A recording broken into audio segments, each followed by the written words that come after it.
নজর রাখবো, ছবি দেখাবো একটা আপনাদের, যে ভিডিও ইতিমধ্যে ভাইরাল হয়েছে, যেখানে বিজেপির নেতার দাদাগিরির ছবি দেখা যাচ্ছে। একেবারে পার্টি অফিসেই কর্মীকে জুতো পেটা যে ছবি আপনাদের দেখাবো, সেই সময়কার ভিডিও এখন ইতিমধ্যেই ভাইরাল। বিজেপি কাউন্সিলর, ইনি বিজেপি নেতা, বিজেপি কাউন্সিলর, তার দাদাগিরি দেখুন। পার্টি অফিসের ভিতরেই দলীয় কর্মীকে জুতো পেটা করছেন। দেখুন, একেবারে জুতো দিয়ে মারছেন কাউন্সিলর। এই যে ছবিটা আপনাদের দেখাচ্ছি, এটা খড়গপুরের 31 নম্বর ওয়ার্ডের ঘটনা। শুধু তাই নয়, বিজেপি কর্মীকে গালাগালিও কাউন্সিলরের। দেখুন, क्या चोरी कर रहा देख रहा? हाँ बोल। और बोल और बोल और बोल और बोल। उड़ उड़ उड़ उड़ उड़ तू उड़, कितना उड़ रहा? 100 बार छोड़ेगा, 100 बार छोड़ेगा, 100 बार।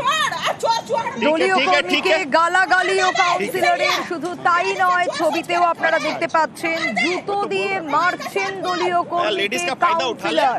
কিন্তু কেন, কি কারণ, কোনো কি আদৌ ব্যবস্থা নেওয়া হয়েছে? দল কোনো ব্যবস্থা নিয়েছে? আরো বিস্তারিত এই বিষয়ে শঙ্কর জানাতে পারবে। শঙ্কর, কি কারণ এই ঘটনা ঘটলো, কেন? তারই পাশাপাশি এখনো পর্যন্ত দল কি কোনো ব্যবস্থা নিয়েছে? তোমাকে জানিয়ে রাখি, খড়গপুর পুরসভার 31 নম্বর ওয়ার্ডের যে কাউন্সিলর মমতা দাসের বিরুদ্ধে ওই এলাকারই দাপুটে নেতা অশোক সিংকে জুতো মারা বা জুতো পেটার অভিযোগ উঠেছে। অশোক সিং নিউজ 18 বাংলাকে জানিয়েছে যে গতকাল এক ব্যবসায়ীর কাছ থেকে এই যে বিজেপি কাউন্সিলর, তিনি একটি দোকান বসানোর জন্য টাকা চেয়েছিল।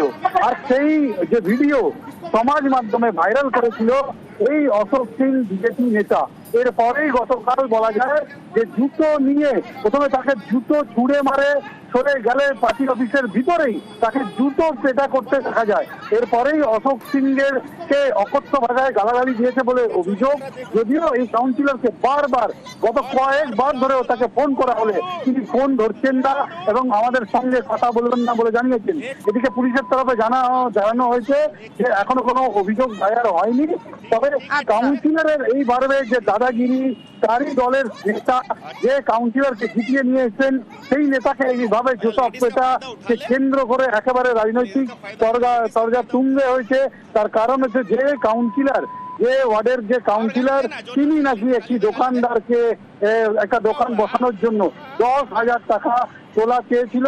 আর সেই কথা সমাজ মাধ্যমে অর্থাৎ তোলাবাজি করছিলেন, আর সেটাই এই দলীয় কর্মী ভিডিও করে ভাইরাল করে দেয়। তাই এই রোষ। বেশ, যিনি আক্রান্ত সেই দলীয় কর্মী কি বলছেন দেখুন। তবে তার আগেই তোলাবাজির ভিডিওটাও একবার দেখাবো আপনাদের।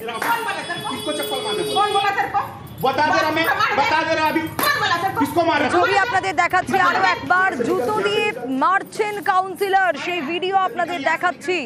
কিভাবে অত্যাচার করছেন রীতিমতো, কেন তার কারণ জানা গেল। তোলাবাজি করছিলেন এই কাউন্সিলর, সেই ভিডিওই তুলে ভাইরাল করেছেন দলীয় কর্মী। সেই রোষ থেকেই গালাগাল এবং জুতো দিয়ে মার।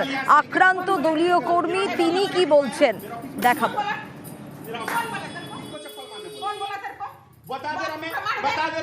গরিব চাউমিনওয়ালা ও 1 মাস ধরে এখানে দোকান লাগানোর জন্য রেলের জায়গায় চেষ্টা করছিল, কিন্তু ওনাকে কাউন্সিলর আছে বলে বলতে গেছে। তারপরে উনি বলার পরেই ওনাকে 10,000 টাকা ডিমান্ড করে, যে 10,000 টাকা না দিলে আমি দোকান করতে দেবো না। এই ভিডিওটা আমি ফেসবুকে আপলোড করি। ওই দেখে পরের দিনে এসে আজকে সকালে আমি 10টার দিকে বাড়ির থেকে অফিসে ঢুকি। আমি একা ছিলাম ওখানে। আমাকে এসে একটা ছেলেকে নিয়ে এসে অফিসে ঢুকে আমাকে জুতোগুলো মারার চেষ্টা করে। আমি এর আগেও বাড়ি বানানোর জন্য আমার সঙ্গে একটা হয়েছিল, এর আগেও আমার উপরে কেস করেছে। এখনও আমাকে মারতে এসে থানা যে আমার এগনেস্টে কেস করার চেষ্টা করছে।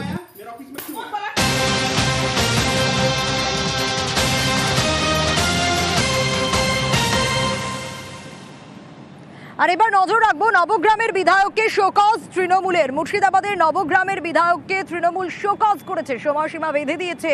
3 দিনের মধ্যে উত্তর দিতে হবে। আরো ডিটেল জানাতে পারবে আবির রয়েছে আমার সঙ্গে। আবির, এই শোকজের কারণ কি?